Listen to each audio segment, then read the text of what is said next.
You're listening to EFT Radio Online, where we explore meridian tapping techniques for self-help and peak performance. By listening to this audio, you agree to the disclaimer located at eftradioonline.com/disclaimer. If you'd like to get the schedule of all the upcoming EFT radio shows and access to archive shows, please visit us at eftradioonline.com, where you can subscribe to our free newsletter.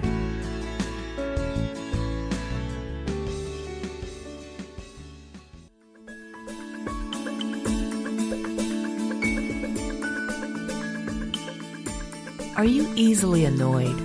Are anger and frustration draining your energy? Are you hanging on to the past? Would it surprise you to learn that these everyday irritations are clues to your biggest problems? Welcome to What's Bugging You? Let's Fix It with EFT, with your host, Helen McConnell. Helen is a certified EFT practitioner who has helped more than 1,000 people tap away what was bugging them, resulting in weight loss, higher income, stronger relationships, freedom from pain, reduced stress, and more. Join Helen McConnell as she uses the personal, portable, permanent power of EFT tapping to help her guests fix what's bugging them. Are you ready to become the master of your own life? Are you ready for personal transformation? Do you want to help humanity transform? On this episode, we'll begin discussing and tapping about the wonderful book called The Fifth Agreement by Don Miguel Ruiz and Don Jose Ruiz. We began in part 1 with the first agreement, be impeccable with your word, and all its implications. Please click on the archives to find that episode. Today, we'll discuss and tap on the second agreement. Don't take anything personally. From that same book, The Fifth Agreement. We'll tap on ways we can learn to not take things personally and invite ourselves into the practice of living these agreements. By now, you've likely heard of The Four Agreements by Don Miguel Ruiz. It's a book that has influenced millions of people, including myself, since its publication back in 1997, which seems like a long time ago. If you recall, Oprah brought this book to the attention of the world and made common language out of some of the agreements, like don't take anything personally. The author has since collaborated with his son, Don Jose Ruiz, to write a sequel called The Fifth Agreement, A Practical Guide to Self-Mastery. It was published in 2011, but it just discovered me a few weeks ago. I can hardly believe it took this long for this amazing book to come into my awareness, but divine timing is at work. I bought the Kindle version of The Fifth Agreement as soon as I saw it and added the audio feature, which I love, so I can read or listen to the book. I have listened to this book more than 4 times in the past few weeks, absorbing more and more of it each time. Join me for this episode as we discuss the second agreement and talk about ways that tapping can help you master yourself and master your life. Welcome, everyone. I'm Helen McConnell, your host for What's Bugging You? Let's Fix It with EFT Tapping. I love tapping. Have you heard me mention that? If you've been listening to my show for a while, you know how much I love tapping. And this past weekend, I was reminded of yet another reason why I love it. I was walking on the beach at the Oregon coast with a friend and colleague of mine. She's a heart math coach. And I have done a lot of tapping together with her. And as we walked and enjoyed the sunshine and the ocean and the sand under our feet and the breeze and the negative ions, we got to talking about many things. And of course, we got around to talking about tapping. She expressed this so beautifully as she said, I love tapping because it helps me do all those things I learned about doing for my spiritual growth. She meant that tapping makes forgiveness possible and even easy. Tapping makes inner peace possible. Tapping makes letting go possible. Tapping makes non-resistance possible. And I feel the same way. As you may know from my past shows, I was an alcoholic from my teens and all through my 20s. I got sober in AA 1 month before my 30th birthday, and I began to work the 12 steps right away with the help of an AA sponsor. I did my inner work to the best of my ability, and I never had another drink of alcohol after that. But I always felt like something was missing. When I started tapping, it allowed me to go so much deeper with my inner work, and it gave me a new freedom that the 12 steps alone hadn't given me. It's not that the 12 steps aren't great, they are, but in hindsight, I see that trying to do that deep spiritual work without tapping just couldn't get me very deep results. I didn't have the self-discipline to make the necessary changes in myself. But with tapping, the changes came more deeply and more easily. I hope that makes sense to you all. So if there's some spiritual practice that you've been wanting to incorporate into your life, I suggest you add tapping, and that should make it easier. So I believe in tapping on everything. Anytime I'm stuck or overwhelmed or stressed, or anytime I'm giving in to cravings, or anytime I'm being judgmental, I can tap. Anytime I can't find my car keys, I can tap. Anytime I'm having difficulty making decisions or being creative, I tap. Tapping allows my conscious mind and my subconscious mind to communicate together. So my subconscious mind, which remembers everything, can tell my conscious mind where my car keys are. And my conscious mind can hear what my subconscious mind is saying, even if it's not logical and linear. Try it next time you can't find something. Tap like this. On the karate chop, even though I can't remember where my car keys are, I love and accept myself. And I know my subconscious remembers everything. Even though I can't remember where I left my keys, I love and accept myself. And I'm open to hearing what my subconscious mind is telling me. Even though I can't remember where my car keys are, I love and accept myself, and I'm open to receiving the information. And then I silently tap around the point, and I just take notice of any thoughts or images that come to me, like this, just tapping around. And these thoughts or images are likely clues to where my car keys are. Remember that the subconscious mind often communicates in clues. So you may get an image of walking in the park. Think of the last time you walked in the park. What were you wearing? How did you get to the park? The answers may be something like, I walked in the park yesterday. I was wearing my blue jacket, and I drove to the park. Drove with the keys. Blue jacket has pockets. Then go look in the pockets of the blue jacket. And this may seem overly simple, but as you get more proficient at it, you will find that your subconscious mind really does keep track and record every experience you have. And tapping is a great way to access that information. Now, the subconscious mind doesn't work in that logical way that the conscious mind does, so it doesn't say to you, go find your keys in the pocket of your blue jacket, like your conscious mind would do. So you got to kind of learn to interpret the clues. Anyway, it works beautifully, and I encourage you to tap on anything. I use tapping for more and more things all the time. What would your life be like if you could live the second agreement, don't take anything personally? Can you even imagine? Do you even know what that means? Stay tuned as we go deep into the second of the 5 agreements. There actually are 5. Of course, we'll be doing some tapping, and you can tap along to get greater clarity and freedom. Want to learn more about EFT tapping and what's possible for your personal transformation?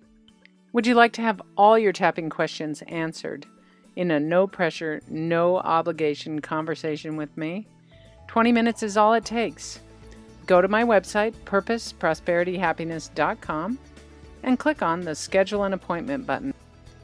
That will take you to my calendar, where you can find a time to schedule a free 20-minute one-to-one conversation by phone with me.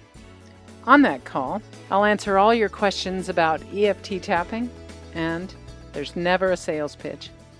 I look forward to connecting with you soon.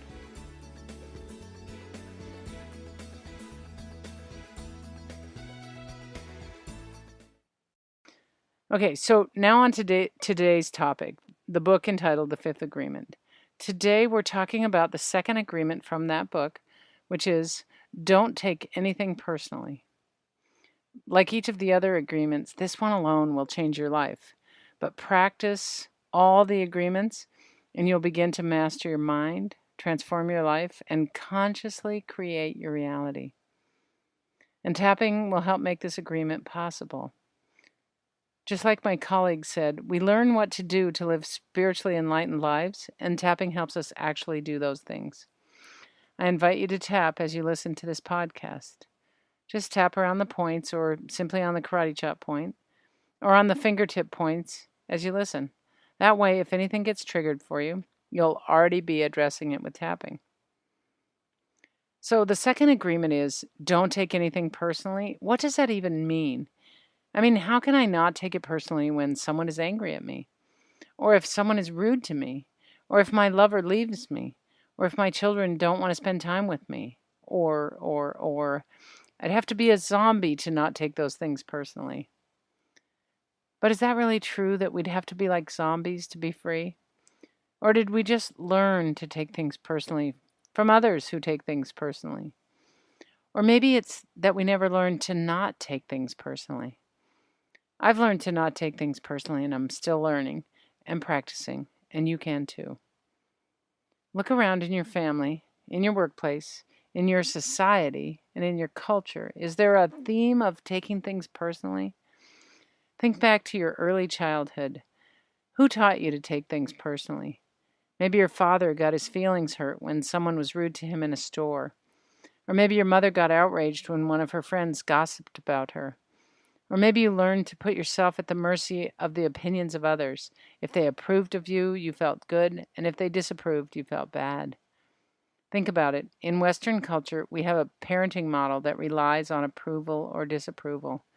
Most of us were raised to act in ways to please our parents and grandparents, even at the expense of displeasing ourselves.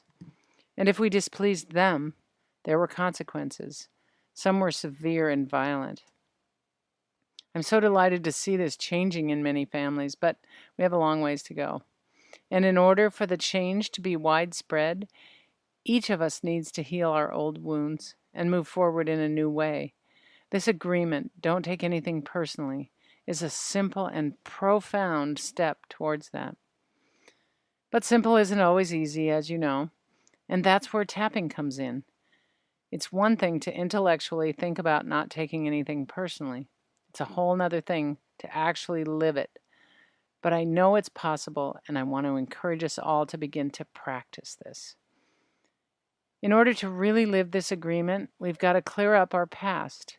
First, I think it's important to discover the people in our lives who taught us to take things personally. This is never about blaming anyone. No one is to blame. No one's at fault. We are simply assessing and uncovering the roots of what we think we believe. You see, how others behave is up to them. How you take it and interpret their behavior is up to you. If you interpret a stranger's behavior as personal, well, how can it be personal? They don't even know you. But you learned somewhere that whatever anyone else does that affects you is personal. But it's not to you anyway. Even if they mean it to be, it's them acting out from a place of believing that others have ultimate power over us, and they are trying to get some power. If you own your own business, you'll definitely want to practice this agreement. When you're in the public eye, you're open to scrutiny and criticism, and people are quick to judge and comment, especially online. If someone judges you, as opposed to offering helpful feedback, and if you take it personally, you will be spending a lot of energy on other people's opinions, and that energy could be focused on your business and in the customers or clients who appreciate you. Take a few moments now to scan your life. Go back to your childhood, before the age of 12. That's when most of our programming took place. Can you remember someone besides yourself who easily and dramatically got their feelings hurt? Is there someone who pouted? Is there someone who gave the silent treatment? Is there someone who yelled or screamed? Is there someone who hit you if you talked back to them? Do you have someone from your childhood who used passive-aggressive techniques to get what they wanted? Maybe you can identify a different way you learned to take things personally. But just Scan back and find that person. And now, if I tell you it wasn't personal, you may have a tough time believing me. And if I say don't take it personally, you might feel as though I don't understand and that I'm being heartless.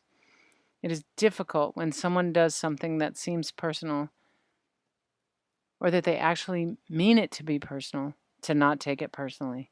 But we can all learn this powerful tool and practice this agreement.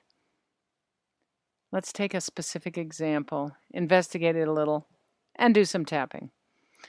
So let's say you've gotten all dressed up for an evening out with friends, and your spouse or partner or best friend says to you, "Is that what you're wearing?"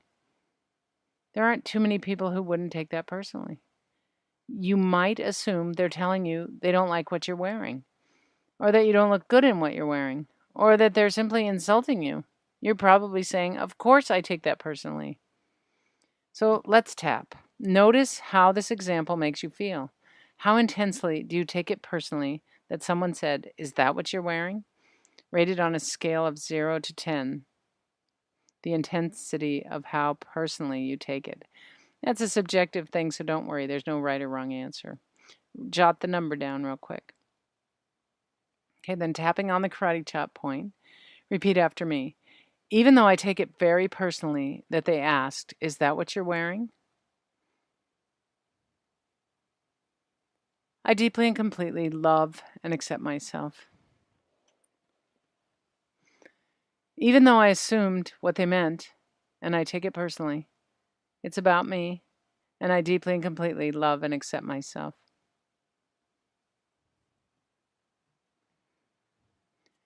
Even though I take it personally because they meant it personally, I deeply and completely love and accept myself.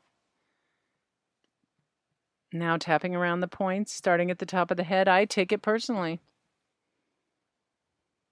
Inner eyebrow, "Is that what you're wearing?" Side of the eye, I take it personally. Under the eye, "They don't like what I'm wearing."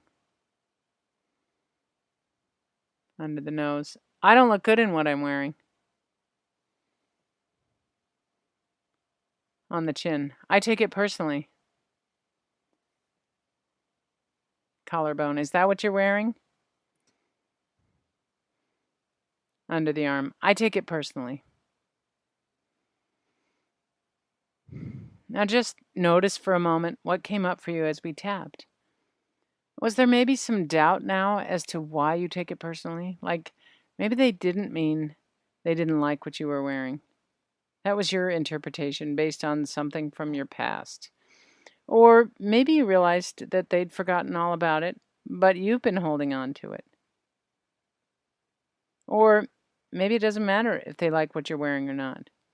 These are just some of the doubts that come up to kind of loosen this up, and this is what tapping's so great at. Or maybe you're just simply hooked on taking things personally. You may be thinking, "Helen doesn't know what she's talking about. If she knew what I'd been through, she'd take it personally too." And that's okay too. As an aside, I used to take everything personally, as if I were the center of everyone's universe and they ought to consider me. Why would you even want to not take anything personally? Don Miguel Ruiz, the author of The Fifth Agreement, says that every mind is a world. The world we think we see outside us is actually inside us. Our personal perceptions are distorted, not the truth, and therefore so are everyone else's perceptions. So even if they think we look horrible in what we're wearing, we don't need to take it personally. We get to decide what we think. We already have enough distortions and judgments. We don't need any more of them. We can set ourselves free. When we take these things personally, we are giving our personal power away to other people. And you and I have been on a journey to regain and maintain our personal power and equilibrium. But this is such a new idea, don't take anything personally. It hasn't made its way into our collective culture yet. How do we begin to practice this? And I do say practice, when nearly everyone around us is still taking everything personally. There are 2 steps you can take to begin. First, just take care of your own personal interior world. Don't worry about convincing anyone else. And second, keep practicing. You're not going to get this right away. And it will be an ongoing practice throughout your life. I can pretty much guarantee it. But you will get better at it, and it will become easier and more fun. And you might even find it pretty curious as you go along. As you begin to practice this agreement, notice when you've gotten hooked into taking something personally.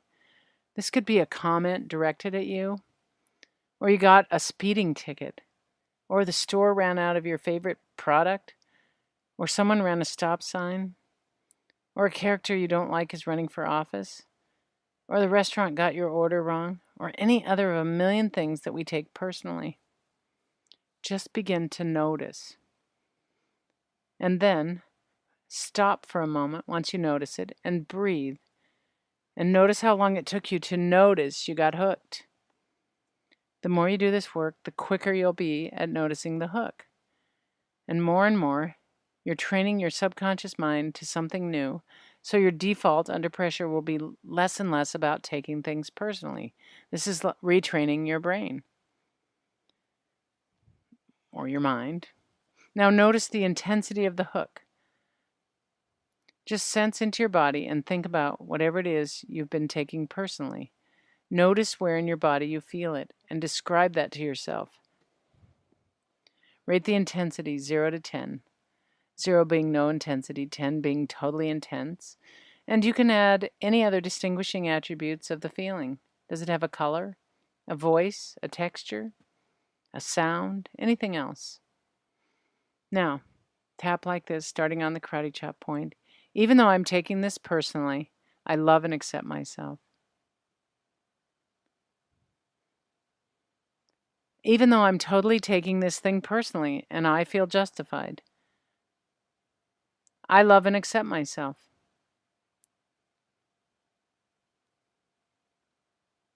Even though I'm taking this personally, I love and accept myself. And I choose to know that I have a choice about taking it personally.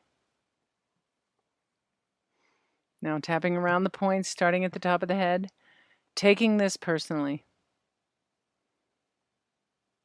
Inner eyebrow, I'm taking this personally. Side of the eye, they meant it personally. Under the eye, so I'm taking it personally.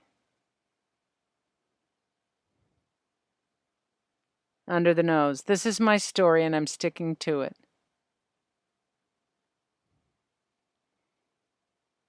On the chin, I'm taking this personally and I'm out for justice.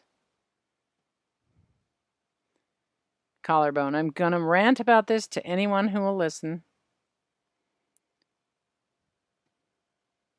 Under the arm, because I want everyone to know that I've been victimized.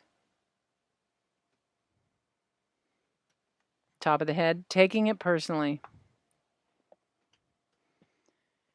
Inner eyebrow, I'm taking this personally.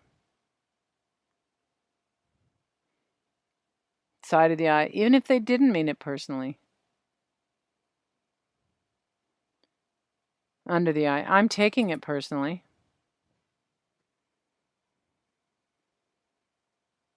Under the nose, I have a choice. On the chin, I'm taking it personally. Collarbone, that's what I do. Under the arm, I take things personally. Top of the head, taking it personally. Inner eyebrow, I'm taking it personally.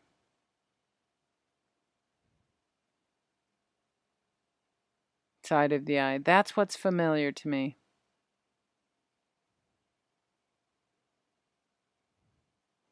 Under the eye, I'm not going to change this.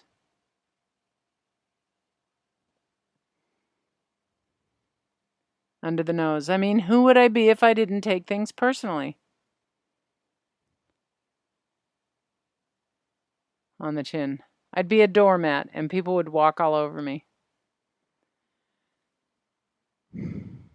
Collarbone. It's better to be mad.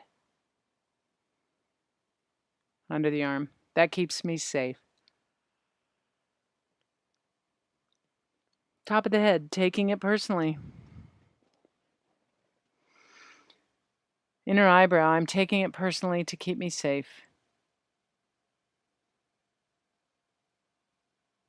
Side of the eye. I wonder if there's another way. Under the eye. I wonder if I could learn something new. Under the nose. I wonder if I could let go of this.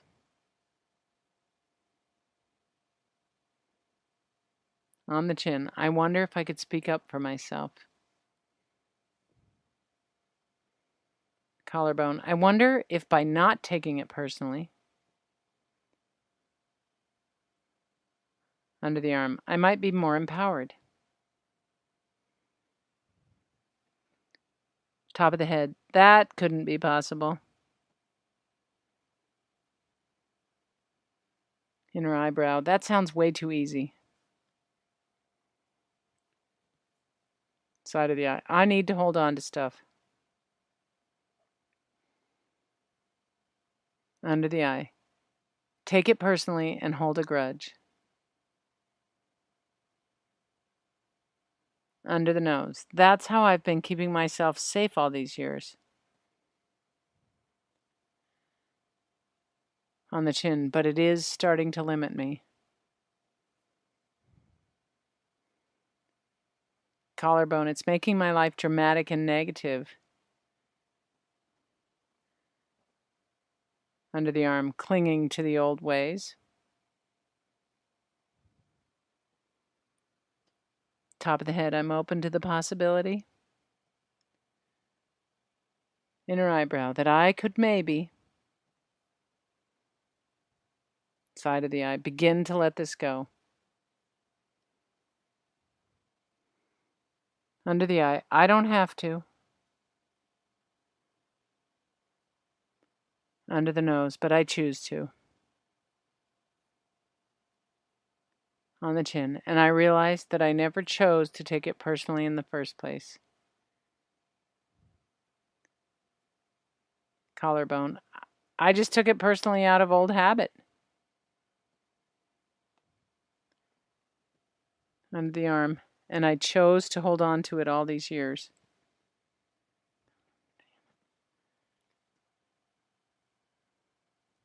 Top of the head, I feel more empowered when I have choices. Inner eyebrow, so I'm making some new choices now.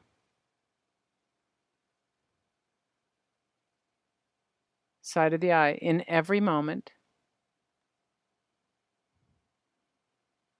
Under the eye, in every circumstance. Under the nose, I get to choose.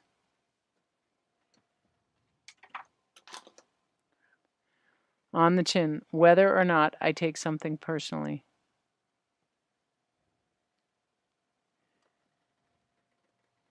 Collarbone, and whether or not I hold on to it. Under the arm, that feels much more empowering. Just take a nice, deep, cleansing breath. Now, re-rate the intensity of what you were taking personally when we started. If you can even remember, that was a really long tapping round. We were tapping on something that you've been taking personally, probably holding on to.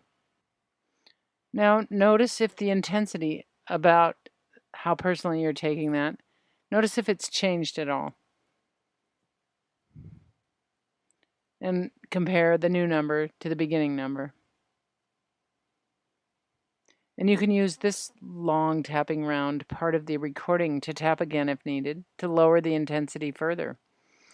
And notice what comes up in your mind each time you tap. I suggest jotting down quick notes about what's coming up for you, images, thoughts, memories, or other feelings for further tapping. Because what comes up in our mind when we're tapping is a clue to the deeper meaning of what we're feeling and thinking. That's what tapping does. It allows our subconscious mind to give us those clues, like we tapped on earlier about finding our keys. I call it emotional archaeology. Little clues, dust them off, see what they mean. Notice how old they are.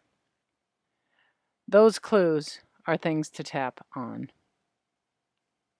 Where in your life do you take things personally?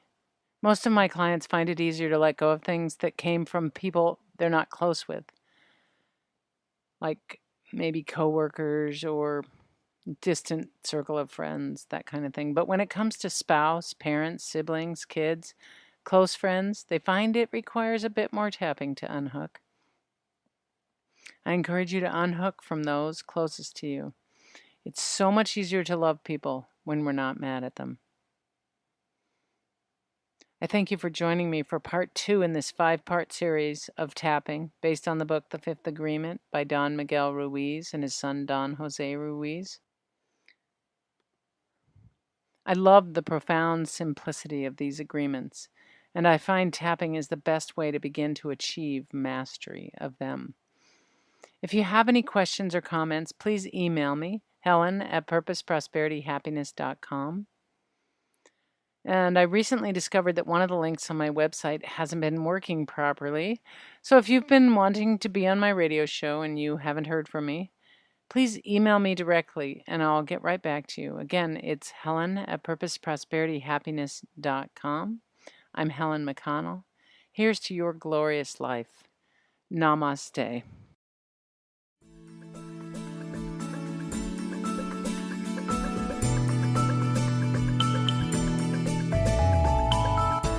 What's bugging you? If you'd like to be a participant on the show, please go to Helen's website, purposeprosperityhappiness.com, and click on the What's Bugging You tab. Then click on I Want to Be a Participant. While you're on the site, you can view all of Helen's free tapping videos or schedule a complimentary transformation conversation. Again, that's purposeprosperityhappiness.com.